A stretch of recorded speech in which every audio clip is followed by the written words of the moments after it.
এই কারণে আমাদের বুজুর্গরা এখনো দোয়া করেন, কিয়ামত পর্যন্ত দোয়া করবেন, ওগো আল্লাহ আমারে মদিনায় মরণ দিও, ওগো আল্লাহ আমার মরণ যেন মদিনায় হয়। হযরত শাইখুল হাদিস আল্লামা আজিজুল হক রহমাতুল্লাহের দোয়া শুনেছি। উনি শেষ রাত্রি দোয়া করতেন, রাজায়া বিরব্বিয়ান আমুতা বিতাইবাতিন, ওগো আল্লাহ আমি মদিনায় মরতে চাই। আমাদের বুজুর্গরা দোয়া করতেন, বকিয়ে মুকদ্দস পে হো মেরি মরকদ, হমেশা রহু মাই কিনারে মদিনা। ইমাম মালিক মদিনায় মরার জন্য মদিনার বাইরে জীবনের শেষ ভাগে যায় নাই। শাইখুল হাদিস জাকারিয়া রহমাতুল্লাহি আলাইহি জীবনের শেষ ভাগে মদিনায় ইকামত করেছে, শুধুই মাত্র সরওয়ারে দু আলম নবীর কবরের সাথে নিজের কবর বানানোর জন্য, মদিনার মাটিতে ঘুমাইবার জন্য। কারণ বরজক কারোর জন্য দোজক, কারোর জন্য আবার জান্নাত।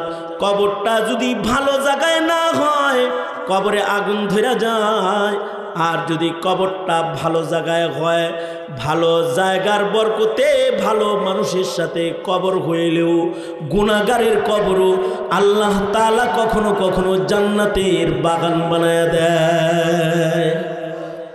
এ কারণে আমি যারা পারিবারিক কবরস্থান করে তাদেরকে মানা করি।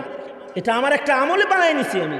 যেখানে যা দেখি যে পারিবারিক কবরস্থান, আমি তাদেরকে হাতে ধরে বলি, এই পারিবারিক গোরস্থান কি লেগে বানাইছিস?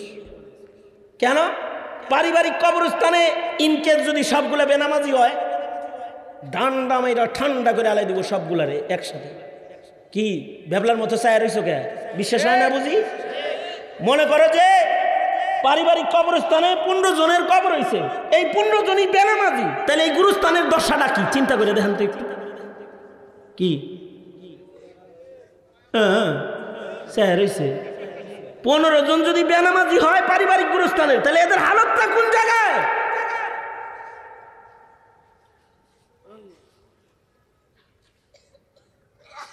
হযরত উমরের মতো মানুষ ভালো জায়গা তালাশ করছে, আর তুমি নিজের বাড়িতে শুয়ে চাও, গরুর আতাল ঘরের কাছে সহ নিয়ে।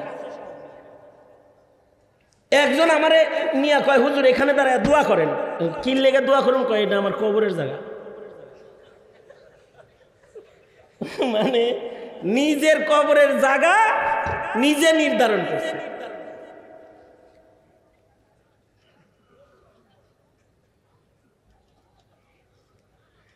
আমি বললাম, আপনি এটা একটা কাম করলেন, শহরের ভিতরে আপনি এই জায়গায় শুইবেন, কি লেগে ভূতে ধরছে আপনারে? আর নিজের জমিনে নিজে সম, পরের জমিনে সম না। তা আমি বললাম, দেখেন এখন জমিনের দাম যা আছে, আপনার ছেলে কয়টা? হিসাব দিল। আমি তারে হিসাব বুঝাইলাম, আপনার ছেলে যদি 3টা হয় তাহলে এই জমিন 3 ভাগ হইব। এরপরে আপনার ছেলের ঘরের ছেলে যদি 3টা করে হয় তো ওগর জমিন 3 ভাগ হইব। ভাগ হইতে হইতে আপনার কবরের কোনার জায়গাটা যদি কোনো নাতি পায়, নাতি তো আর আপনারা চোখে দেখে নাই যে আপনারা চুমা দিব, আপনারা তো দেখেই নাই, দরদ তো হয়ই নাই। ইনকেস যদি বাথরুমের টাঙ্কিটা আপনার কবরের দেয়াল ঘেঁষে বানায়, বলেন তো কি দশাটা কবরে আপনার হবে? সারাক্ষণ বদবু আর এই দুর্গন্ধ কিভাবে সইবেন আপনি? তাই হুজুর কি কন? আমি কই, মিয়া পাবলিক গুরুস্থানে যান। আমি রংপুরে গেছি এক এলাকায়, আমি ওখানে কবরস্থান করছি একটা। মানে আমি করছি মানে হইলে এলাকার সব মানুষরাই দিয়ে বলছি যে আমি তোদের এলাকায় জীবনে আর আসবো না যদি কবরস্থানের জায়গা না দেয়। আর যদি না, মিঠাপুকুর এলাকা, আর যদি কবরস্থানের জায়গা দাও তাহলে আমি এই এলাকায় বারবার আসবো। পরে ওরা সবাই কবরের জায়গা দিছে, পরে ওখানে গুরুস্থান হয়েছে, পাবলিক কবরস্থান। কারণ আমি গেছি ওই এলাকায়, যে দেখি যে কবরস্থানের ওয়ালের উপরে বইয়া বিড়ি খাইতেছি। চিন্তা করছেন বিষয়টা? গুরুস্থানের মানে কবরের, মার কবর অথবা দাদার কবরের ওয়ালের উপরে বৈশা শুকটান মারতেছে।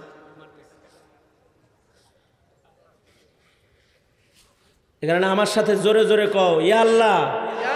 হ্যাঁ বেটা, হয়নি, আরো জোরে জোরে কও, ইয়া আল্লাহ।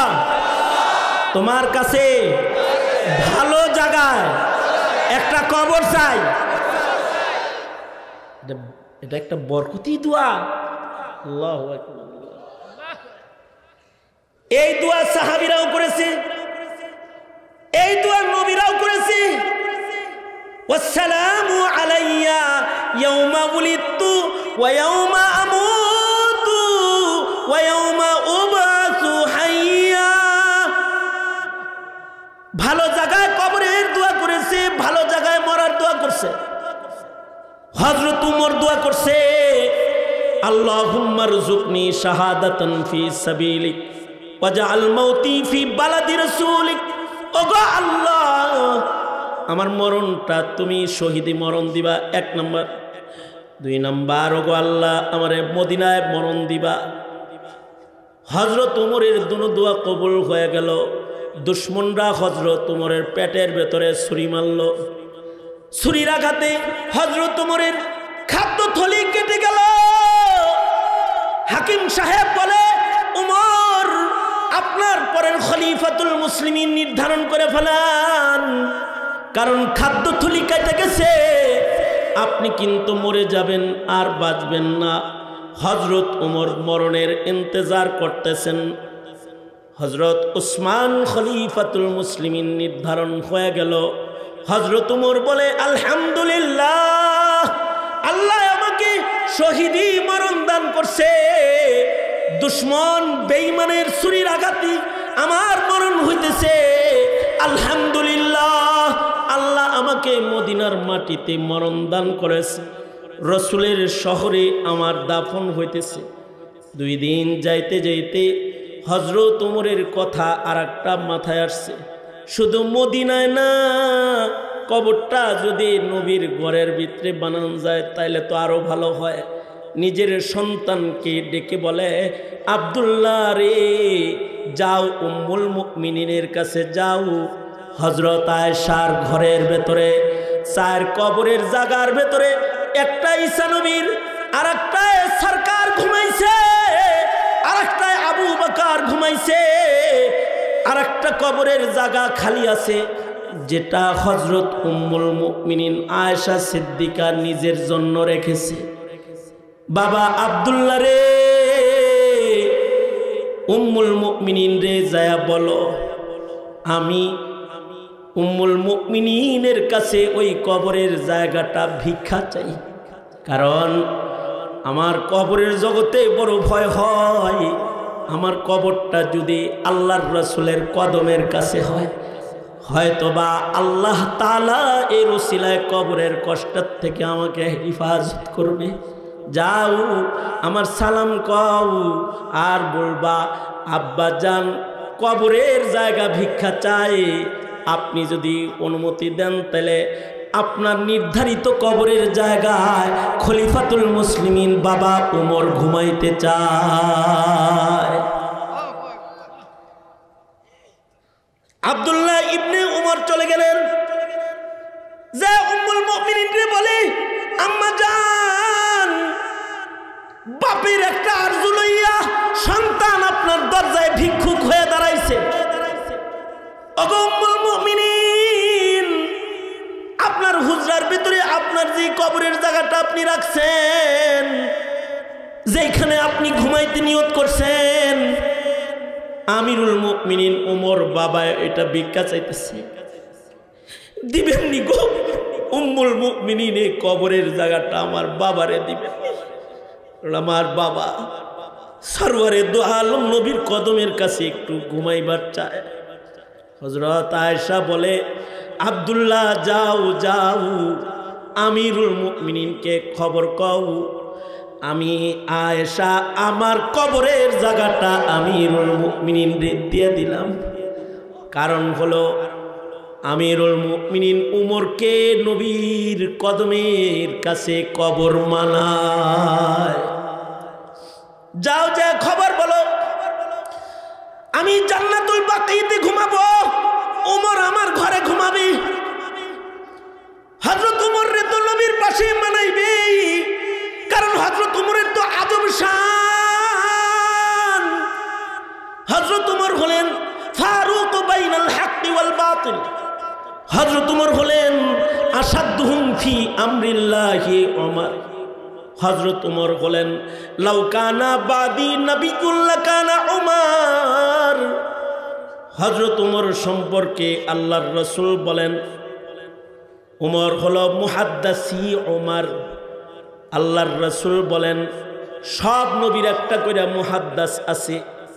মুহাদ্দিস বলা হয় যার কলবের ভিতরে আল্লাহ তাআলা আল্লাহর কথা ইলকা করে। আল্লাহর রাসূল বলেন সব নবীর একজন মুহাদ্দিস আছে, আমি নবী মুহাম্মদের একজন মুহাদ্দিস আছে, তার নাম হলো উমর, যার কলবের ভিতরে আল্লাহ তাআলা আল্লাহর কথা ঢেলে দেয়। শুধুই মাত্র এই শান উমরের না, উমরের চোখের পাওয়ার এত, মসজিদে নববীর মিম্বরে দাঁড়ায় দাঁড়ায় শত শত মাইল দূরে সারিয়াকে ডাকার ক্ষমতা হযরত উমরের আছে। ইয়া সারিয়া আল জাবাল, আল জাবাল বলে ডাক দেয়। শুধু তাই না, এই মদিনার শহরে কেউ যদি ভালো কোনো স্বপ্ন দেখে সেটাও হযরত উমর যায় না ফালায়, দেখা ফালায়। হযরত আব্দুল্লাহ বিন যায়েদ বিন আব্দে রাব্বিহি আজান স্বপ্নে দেখেছে। আল্লাহর রাসূলকে এসে বলে ওগো আল্লাহর নবী, এই আরবিগুলা স্বপ্নে পাইছি, একজন শিখাইছে। আল্লাহর রাসূল বলেন যিনি শিখাইছে ইনি ফেরেশতা আল্লামাকাত তাযিন, তোমাকে আজান শিখাইছে, বেলাল রে ডাক দাও। আজানের শব্দগুলো মিনারায় আজ থেকে শুরু করে দিলাম। এভাবে মানুষদেরকে আজান দিয়ে দিয়া ডাকতে কও রুইয়াতুকা সাদিকান সালিহান, আর তুমি হইলা সাহিবুত তাযিন, আজানওয়ালা সাহাবী হইলা তুমি। হযরত ওমর কিছু সময় পরে বলে আমিরুল মুমিনিন ওমর বলতেছে ওগো আল্লাহর রাসূল, যে স্বপ্নটা আব্দুল্লাহ বিন যায়েদ বিন আব্দে রাব্বিহি দেখেছে, সরকার গো এই স্বপ্ন তো আমি বহু আগের থেকেই দেখি। হযরত ওমরকে আল্লাহর রাসূল বলে ওমর তুমি স্বপ্ন দেখো, এটা আগে বলো না কেন? হযরত ওমর বলে দেখলাম আমার একটা ভাইয়ের নাম ইতিহাসের পাতায় স্বর্ণাক্ষরে এখন লেখা হইতেছে, এখন যদি আমি মুখ খুলি তাহলে তার সাথে আমার নাম যুক্ত হইলে তার সম্মান কমে যায়। এজন্য ভাইয়ের সম্মান বাড়ানোর জন্য চুপচাপ পাশে বসে সব শুনতেছিলাম। অথচ স্বপ্ন যুগে তিনি এটা দেখেছেন। শুধু তাই নয়, হযরত আলী বলেন আমি স্বপ্নে দেখি, উমর এটাও জানে। হযরত উমরের যুগে হযরত আলী স্বপ্নে দেখেন আল্লাহর রাসূল মসজিদে নামাজ পড়াইতেছে, আল্লাহর রাসূলের কাছে ফজরের নামাজের পরে এক টুকরি খেজুর আসছে, আর আল্লাহর রাসূল এই খেজুরগুলাকে ফজরের পরে বন্টন করতেছে। হযরত আলী বলেন আমার সিরিয়াল আইসা গেল, আমি একটা খেজুর নিলাম, আল্লাহর রাসূল দিলেন, মুখে দিলাম, আর একটা খেজুর চাইলাম, নবী মুস্কি হাসলেন, দিলেন না আর একটা খেজুর। আমার ঘুম ভেঙে গেলে ফজরের নামাজ পড়তে মসজিদে গেলাম, যায় দেখি হযরত ওমর ওই সূরা দিয়া নামাজ পড়াইতেছে, যেই সূরা দিয়া রাসূল নামাজ পড়াইছে স্বপ্নে। যায় দেখি হযরত ওমর নামাজের পরে সেখানে হেলান দিয়ে বসেছে যেখানে রাসূল হেলান দিয়ে বসেছে। যায় দেখি একটা খেজুরের ভাণ্ড হযরত ওমরের সামনে আসছে, যেমনটি খেজুরের ভাণ্ড স্বপ্নে নবীর সামনে দেখেছি। হযরত ওমর সবাইরে কাতার করে দাঁড় করাইছে, আমিও কাতারে দাঁড়ায় গেছি। হযরত ওমর ওইভাবে খেজুর বন্টন করতেছে যেভাবে আল্লাহর রাসূল বন্টন করেছে। আমি হযরত ওমরের সামনে দাঁড়ায় একটা খেজুর নিয়েছি, খেজুরটা মুখে দিয়া আর একটা খেজুরের জন্য হাত পাতলে হযরত ওমর মুস্কি হাসি দিয়া বলে আলী, রাতের বেলায় যে স্বপ্ন যোগে খেজুর পাইলা নবীর হাতের, তখন নবী একটা খেজুর দিছে, দুইটা দেয় নাই। আলীরে, নবীর তাকসিমকে ভাঙ্গা আমি তোমাকে দুটি কেমনে দেব সেটা আমাকে বলো। এটা হলো হযরত ওমরের মাকাম। সেই ওমর বলে কবরে আমি দূরে থাকতে পারবো না, নবীর ঘরের ভিতরে আমারে দাও, আমি যেন কবরের আযাব থেকে রেহাই পাই। এ কারণে ভালো কবর কামনা করবেন, হযরত উমরের মতো দোয়া করবেন, ওগো আল্লাহ আমারে ভালো জায়গায় মরণ দিও, ভালো জায়গায় যেন আমার হাসর হয়। আল্লাহর রাসূল আমাদের উপরে ইহসান করেছেন। সবাই কিন্তু আল্লামা আজিজুল হকের সাথে কবর হবে না, সবার কবর আহমদ শফির সাথে হবে না, সবার কবর মুফতি আমিনীর সাথে হবে না, সবার কবর সে আব্দুল ওয়াহাব পীরজি রহমতুল্লাহের সাথে হবে না, আথার আলী রহমতুল্লাহের সাথে সবার কবর হবে না। কিন্তু আল্লাহর রসুল এই উম্মতকে হাসর ভালো করার আরেকটা তরিকা দিয়ে গেছেন, সেটা হলো আলমারউ মা মান আহাব্বা। কবর একসাথে না থাকলেও কলব যদি একসাথে থাকে, হাসরে আল্লাহ একসাথে দাঁড় করায় দিবে। আল্লাহু আকবার। এ কারণে উম্মতের আলেমদেরকে জেলে না কলবে রাখতে হয়, কলবে রাখতে হয়, কলবে রাখতে হয়। এই কারণে রাত 1টা, 1:30, 2টা পর্যন্ত মানুষ মৌলবীকে কলবে রাখে বিদায় মৌলবীর সামনে বসে থাকে। পেট খারাপ, মাথা খারাপ রাজনীতি যারা করো, তারা মনে করো মৌলবীরা তোমার চেয়ার নিবে, তোমার চেয়ার দিয়ে কি করবে? মৌলবীকে জাতি ভালোবাসে জান্নাতের চেয়ারের আশায়, জান্নাতের চেয়ারের আশায়। সুতরাং মওত পর্যন্ত আলেমদের সাথে থাকতে হবে হাসর ভালো করার জন্য। আলেম ওলামা যেখানে, আমরা আছি সেখানে ইনশাআল্লাহ। আল্লাহ কবুল করো, আমিন বলেন। হাত তোলেন, হাত তোলেন, বলেন ইয়া আল্লাহ আপনার কাছে নিরাপদ মরণ চাই, নিরাপদ হাসর চাই, জন্মের দিনের শান্তি চাই। ইয়া আল্লাহ নিরাপত্তার হায়াত, নিরাপত্তার বরজখ, নিরাপত্তার হাসর আমাদের দান করেন।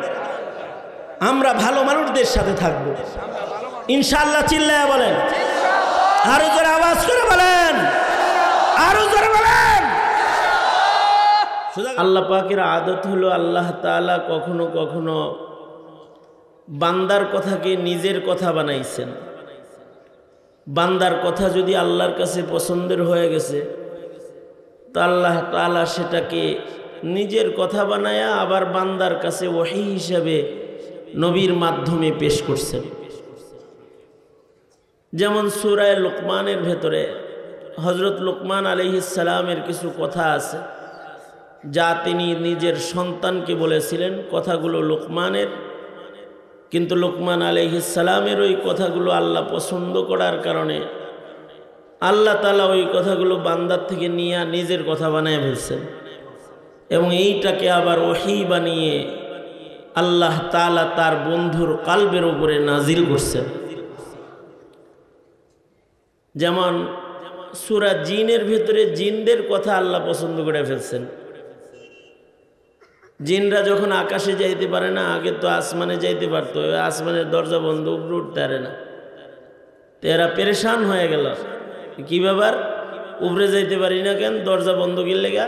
তো তদন্ত গোয়েন্দা জিন যারা এদেরকে তদন্তের জন্য পাঠাইলে জিনদের একটি দল মক্কায় গিয়ে হাজির হলো, আর আল্লাহর রসুল সাল্লাল্লাহু আলাইহি ওয়াসাল্লাম ফজরের নামাজে কোরআন মাজিদ পড়তেছিলেন। এরা কোরআন শুই না, এরা যে নিজের নেতাদের কাছে রিপোর্ট করলো, জানো কি লেগে আমরা উপরে যেতে পারি না, আসমান বন্ধ হয়েছে কি লেগে? ইন্না সামিআনা কুরআনান আজাবা, আমরা এক আশ্চর্য কোরআন শুনেছি, যেই কোরআন আসার কারণে উপরে এই যাতায়াত যে চোরাইগিরি করতাম এগুলো বন্ধ হয়ে গেছে সব। কথাটা জিন্নাতদের, কিন্তু আল্লাহ পছন্দ করে এটাকে নিজের কথা বানায় আবার সূরা জিনের মধ্যে আল্লাহ তাআলা তার বন্ধুর কাছে কথাগুলো নাজিল করছেন। আমি আপনাদের সামনে সূরা মারিয়ামের যে আয়াতটি পড়েছি, কথাটা হযরত ঈসা আলাইহিস সালামের, কিন্তু আল্লাহ তাআলা কথাটা পছন্দ করে কথাটাকে আবার তার বন্ধুর কাছে ওহী বানায়া নাজিল করছেন। হযরত ঈসা আলাইহিস সালাতু ওয়াস সালাম মায়ের কোলে দোলনায় কথা বলেছেন। কথাগুলো দামি দামি কথা বলেছেন, নিজের পরিচয় পেশ করেছেন, আল্লাহর কাছে রহমত কামনা করেছেন। অল্প কথার ভেতরে আবার নিজের কওমকে নসিহত করেছেন। তার ভেতরে হযরত ঈসা বলতেছিলেন, ওয়াসসালামু আলাইয়া ইয়াউমা উলিদতু ওয়া ইয়াউমা আমুতু ওয়া ইয়াউমা উবআসু হাইয়া। ঈসা আলাইহিস সালাম বলতেছিলেন যে আমি 3 সময়ের নিরাপত্তা প্রত্যাশী, 3 সময়ে যেন আমার জন্য সালামতি হয়। 3টা সময়। একটা সময় হলো যেদিন আমার জন্মের সময় যেন আমি সালামতে থাকি। আর একটা সময় হলো যেদিন আমি মরব, ওই দিনও যেন আমার জন্য সালামতি হয়, আল্লাহর রহমত যেন শামিলে হাল হয়। আর একটা সময় হলো যেদিন আমি আল্লাহর আদালতে দাঁড়াবো, সেদিন যেন বেজাল্লা পজিশনে না দাঁড়াই। এই 3টা দোয়া হযরত ঈসা আলাইহিস সালাতু ওয়াস সালাম আল্লাহর কাছে কামনা করছেন। পয়গম্বর ঈসা যদি এগুলো কামনা করে, তাহলে আমাদের কামনা করা উচিত না? এই কারণে নবীর সুন্নাহ হলো, যদি বাচ্চা পেটে এসে যায় তখন মা বাবা সন্তানটার সালামতি কামনা করবে। সন্তানটা যেন ভালো জন্ম হয়, বিকলাঙ্গ না হয়, পাগল না হয়, টেড়া না হয়, হাত পা ছাড়া না হয়। এর লেগে আল্লাহর সাথে মা বাবা যোগাযোগ শুরু করে দিবে, আল্লাহর আশ্রয় চাবে। কিন্তু আশ্চর্য, আমাদের বাচ্চা হওয়ার সময় গাইনি ডাক্তারের লগে যত যোগাযোগ হয়, আল্লাহর লগে অত যোগাযোগ হয় না। জন্মের সময় যদি সালামতি না হয়, তাইলে এলিজাবেথ হসপিটালে জন্ম হওয়ার পরও বাচ্চা মরা বাচ্চা জন্মায়। আর যদি সালামতির সাথে জন্মায়, তাহলে পেট কাটানো লাগে না, নার্সও লাগে না। মুরব্বী বাড়ির থেকে যাওয়ার সময় দেখছে পুত্রবধূ পেটে বাচ্চা লইয়াই উঠান ঝাড়ু দেয়, বিকালবেলায় আইসা দেখে নাতি ওয়া ওয়া করতেছে। কিও কেমনে? এটা হইলে বোরে না দেখলাম সকালবেলায় কাম করতেছে, এই 10 মিনিট আগে ব্যথা উঠছিল আর বাচ্চা হয়ে গেছে। সালামতির সাথে আইসা পড়ছে, কোনো ডাক্তারও লাগে নাই, ঔষধও লাগে নাই, সেলেনা মারা লাগে নাই, আর থিয়েটারে ভেতরে ঢুকানোও লাগে নাই, অপারেশন থিয়েটারে, আর পেট কাটাও লাগে না, এমনি আয়া করছে। বলেন তো নিরাপদে পাঠাইল কে?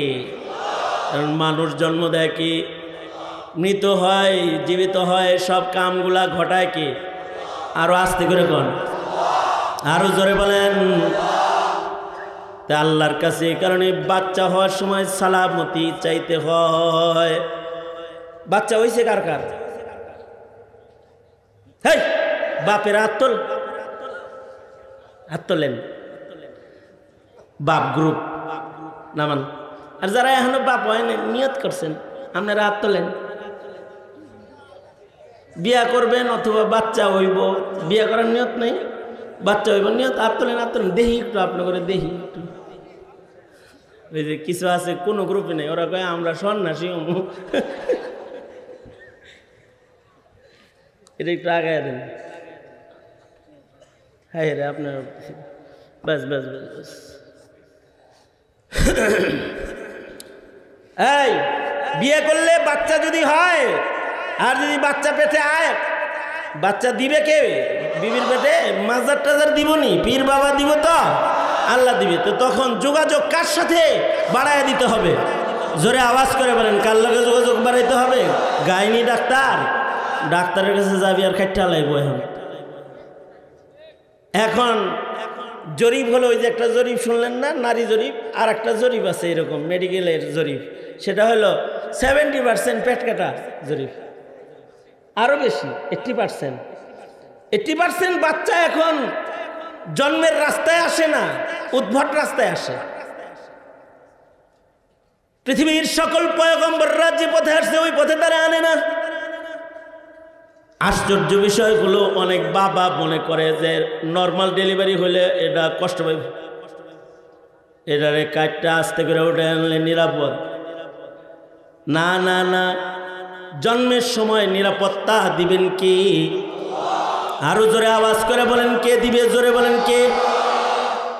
বরঞ্চ নর্মাল ডেলিভারি হওয়ার সময় যে বাচ্চাটা যতটুকুন চাপ খাবে এর দ্বারাই ব্রেন খুলবে, অ্যাবনর্মাল হবে না।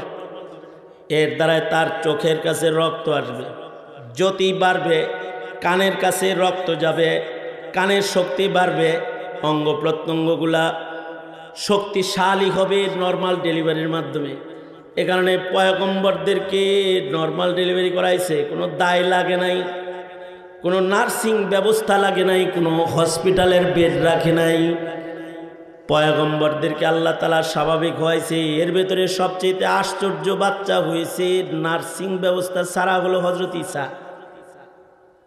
মার পেট থেকে আইতেছে জঙ্গলের ভেতরে গাছতলায়, একটা দাই বেটিও নাই, নানি দাদিও নাই, কিন্তু আছেন কে? জোরে বলেন। আল্লাহ আছেন তো, নিরাপদে চলে আসছে। এমন সুস্থ আইছে, আইয়া জন্ম লইয়া কথা কওয়া শুরু করছে, এইরকম সুস্থ আসছে। শুধুই মাত্র বাচ্চা নিরাপদ তা না, বাচ্চার মাও বড় নিরাপদ। গাছে থেকে উপর থেকে খেজুর, পাকা খেজুর পড়তেছে আর খাইতেছে। পাহাড় থেকে, পাথর থেকে শীতল পানির ঝর্ণা চালু হয়েছে।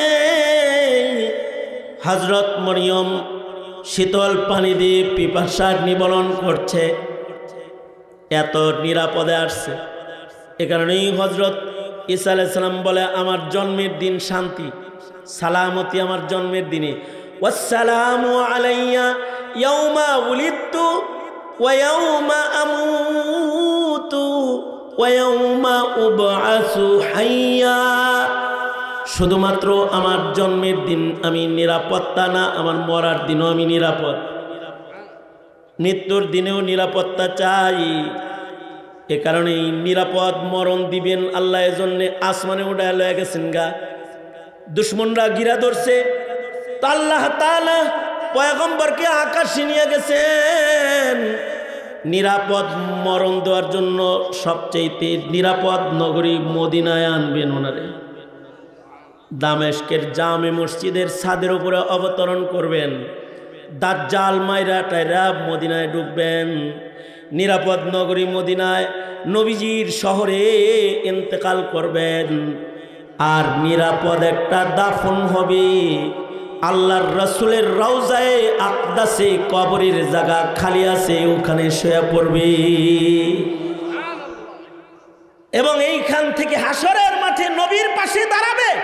নবীর পাশে যে দাঁড়াবে তার হাসর কত নিরাপদ, এইগুলা উম্মতেরও চাইতে হয়। এ কারণে আল্লাহর রাসূল বলেছেন, ভালো নিরাপত্তা চাইবা আল্লাহর কাছে, সন্তানকে আল্লাহর আশ্রয়ে চাইবা, শয়তানরে মস্করার সুযোগ দিবা না সন্তানকে। সন্তান চাইবা আল্লাহর আশ্রয়, তার জন্ম যেন সুন্দর হয়। কারণ জন্ম যদি কারোর ভালো হয়, জন্মের সময়ের আমল যদি কারোর ভালো হয়, বাচ্চাগুলা জিন্দেগি সুন্দর হয়। এই কারণে মুসলিম সন্তান জন্মের পরে আল্লাহর রাসূল কিছু আমল দিয়েছেন। আমলগুলার ভেতরে একটা আমল হলো ডান কানে আজান, বাম কানে ইকামত দেওয়া জন্মের সাথে সাথে। এটা 5 মাস পরে দিলে পরে কাম হয় না, এটা প্রথম আওয়াজ আল্লাহর নাম দিতে হয়। হাসান বসরি রহমতুল্লাহি আলাইহি তাফসীরে হাসান বসরিতে লিখেছেন, বাচ্চা জন্মের পরে যদি ডান কানে বাম কানে আজান ইকামত কমপ্লিট করে তাড়াতাড়ি, যত তাড়াতাড়ি আজান ইকামত শেষ করবে তত তাড়াতাড়ি আল্লাহ তাআলা তার কলবের ভেতরে নিজের হাতে কালেমার সিল মারবে, কালেমার সিল মারবে। জায়গার আজানই অশুদ্ধ হইব, আজান দেওয়াই হইছে না। আমার কাছে এক বাচ্চা আইছে 5 মাস বয়সের, তাহনিক করার জন্য। আমার তাহনিকের কোনো বয়ান শুনছে, তা আমার কাছে তাহনিক করতে আইছে। তা আমি তাহনিক করা শেষ করছি, পরে বাপে কয়, হুজুর আজানটা দিয়ে দেন। আমি 5 মাস পরে আজান, কয় হুজুর দেওয়া হয়েছে না। মুফতি আমিনী রহমতুল্লাহ আলাইহি বলছেন, ওই যে শয়তানটা যখন আজানকে বেশ্যার ধ্বনি বলেছে, তখন আমিনী রহমতুল্লাহ আলাইহি বলেছিলেন, জারজ কবির চৌধুরী, তোর কানে তো মনে হয় তোর বাবা মা আজান দেয় নাই, এ কারণে তোর আজান ভাল লাগে না, ইসলাম ভাল লাগে না। আজান যদি গড়বড় হয় তখন এই মুসলমানগুলারই ইসলাম পছন্দ হয় না, আল্লাহ পছন্দ হয় না, দ্বীন পছন্দ হয় না, ঈমান পছন্দ হয় না, কোরআন পছন্দ হয় না। এ কারণে তোমরা যারা বিয়ে শাদী করো নাই, পিচ্ছি বাচ্চা আদলি শিখি যা আসো সেন সব বিয়ে করার পরে বাচ্চা হইলে পরে আজানটা টাইম মতো দিবি। এ কারণে বিয়া করে আগে বউরে আজান শিখাবি, মুয়াজ্জিনের চাকরি দিবেন লাগে না। বউরে কবি কেউ যদি আজান দিতে দেরি করে তো তুমি দিয়া লাগে। বাড়িতে যদি পুরুষ না থাকে আজান দেওয়ার কামত ধর, তাহলে তোর বই দিয়ে দিব দরকার হয়, কারণ আজান দিতে তার অজু করা লাগবে না। আজান দাদি নানিও দিতে পারে, নিজের মাকে আজান শিখাইতে হয়, দাদি নানি আজান জানতে হয়। একটা আজান আছে মুয়াজ্জিন ছাড়াও বেডি মানুষও দিতে পারে। মসজিদের আজান বেড়ারা ছাড়া বেডিরা দিতে পারে না। সে যদি দেশের প্রধানমন্ত্রী হয় তাও মুয়াজ্জিনের চাকরি নাই, কিন্তু একটা আজানের চাকরি আছে, এটা বেডিরাও লইতে পারে। সেটা হলো বাচ্চার জন্মের পরে আজান। এই আজানটা মহিলারাও দিতে পারে, দাদিও দিতে পারে, খালাও দিতে পারে, নানিও দিতে পারে। সুতরাং নিজের আজান শিখবা তো শিখবা, ঘরে আজান কামত শিখাইবা ইনশাআল্লাহ। বলেন আজকে যাগর বউ আছে তারা বাচ্চা কই বউ আজান দে, তুই আজান শেখ, কারণ তোর কাছে যদি কোনো বাচ্চা হয় তাহলে তুই যেন আজান দিতে পারো। তুমি আজান দিবা, আজান শিখবা। আজান দিলে কলবের ভিতরে ইসলাম ঢুকবে। যাদের কলবে ইসলাম ঢুকে তারা কাদিয়ানীকে পছন্দ করে না, তারা নাস্তিককে পছন্দ করে না, তারা মুরতাদকে পছন্দ করে না, এমনকি যারা ইসলামকে টেরা চোখে দেখে তাদেরকেও পছন্দ করে না, পছন্দ করে না। আজান দিবা, বাচ্চাদের কানে আজান আকামত যেন সময় মতো হয়। এক নাম্বার, আল্লাহর রাসূল বলে ভালো একটা নাম রাখবা, তাহনিক করবা। তাহনিক করলে মুখ সুন্দর হইব। মুখ সুন্দর মানে মুখের কথা সুন্দর হইব, নাস্তিকের মতো কথাবার্তা বলবো না।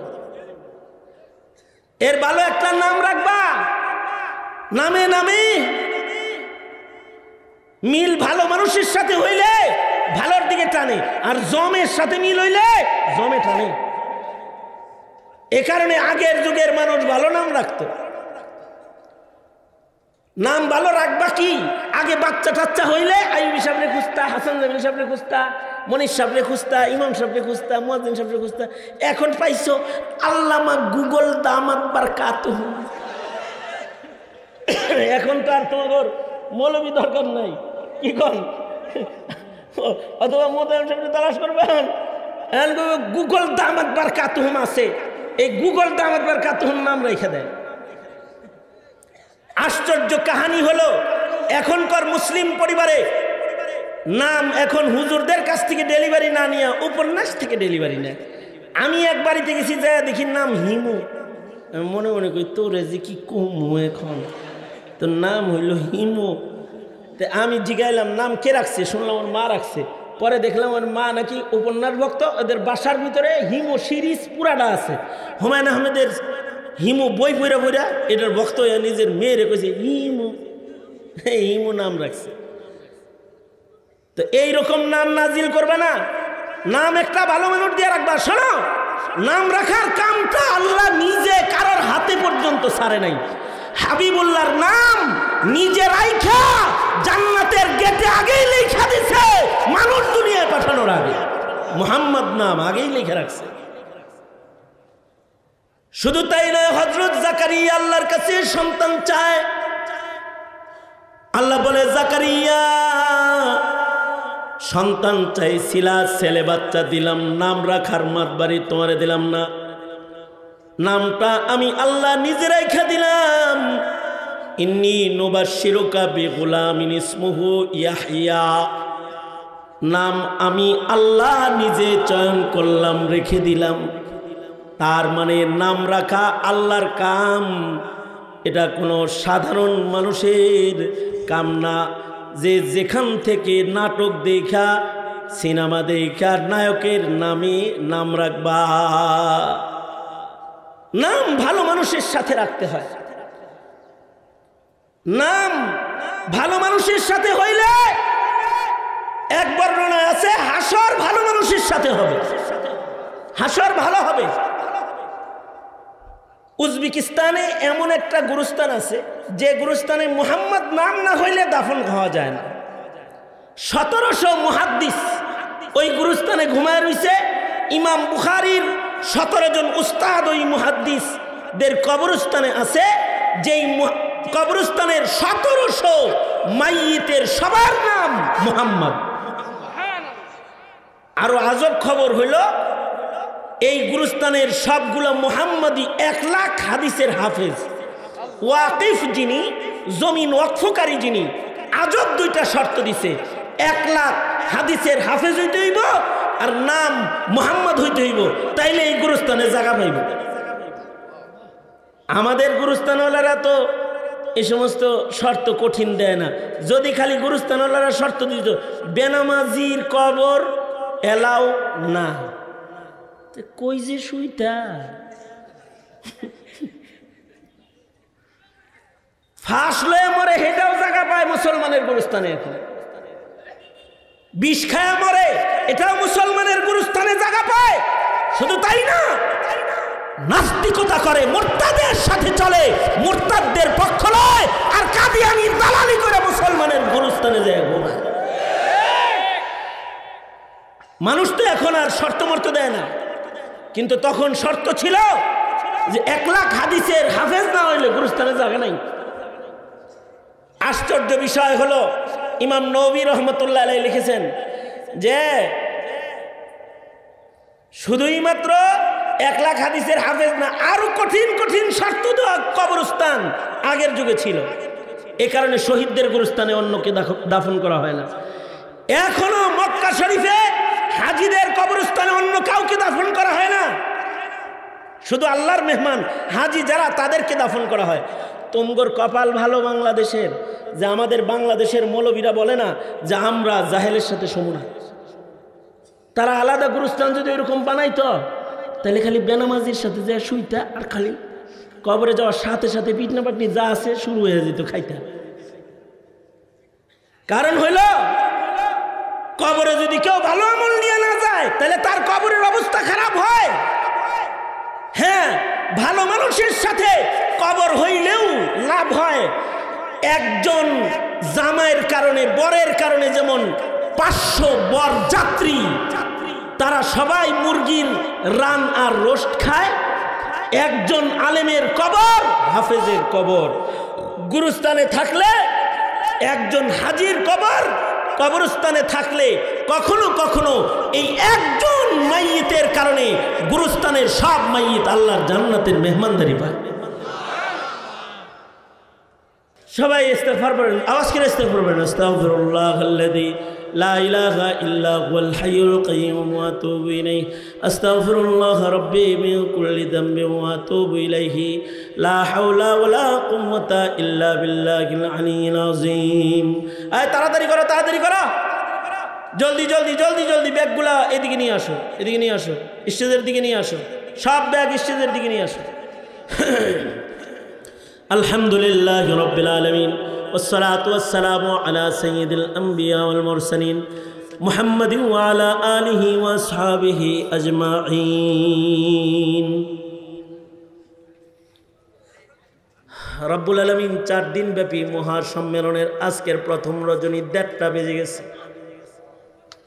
আল্লাহ, তোমার বান্দা বিনয়ের অবতার সেজে বসে রয়েছে।